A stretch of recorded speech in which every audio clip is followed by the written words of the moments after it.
بسم اللہ الرحمن الرحیم۔ السلام علیکم ورحمۃ اللہ وبرکاتہ۔ میں وسلیم بزدار، آپ دیکھ رہے ہیں یوٹیوب چینل نشاط ثانیہ۔ سب سے پہلے درود السلام، اللہم صلی علی محمد وعلی آل محمد کما صلیت علی ابراہیم وعلی آل ابراہیم انک حمید مجید۔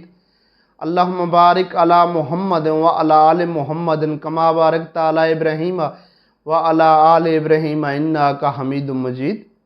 حضرت عبداللہ بن مسعود رضی اللہ تعالیٰ عنہ سے روایت کیا ہے کہ ان کا گزر ایک ایسے بیمار کے پاس سے ہوا جو شخص کئی امراض میں مبتلا تھا۔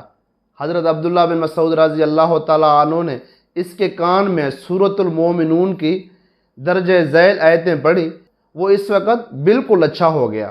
اس کا ترجمہ یہ ہے: ہاں تو کیا تم نے یہ خیال کیا تھا کہ ہم نے تم کو یوں ہی محمل پیدا کر دیا ہے اور تم ہمارے پاس پھر کر نہ آؤ گے؟ سو اللہ تعالیٰ بہت ہی عالی شان ہے جو حقیقی بادشاہ ہے، اس کے سوا کوئی بھی لائق عبادت نہیں، اور وہ عرش عظیم کا مالک ہے۔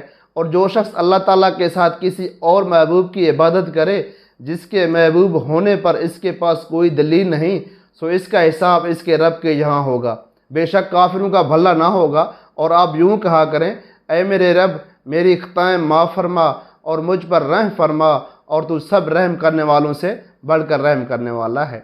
رسول صلی اللہ علیہ وآلہ وسلم نے حضرت عبداللہ بن مسعود رضی اللہ عنہ سے دریافت کیا کہ آپ نے اس کے کان میں کیا پڑھا تھا؟ حضرت عبداللہ بن مسعود رضی اللہ تعالیٰ عنہ نے عرض کیا کہ یہ آیتیں پڑھی تھی۔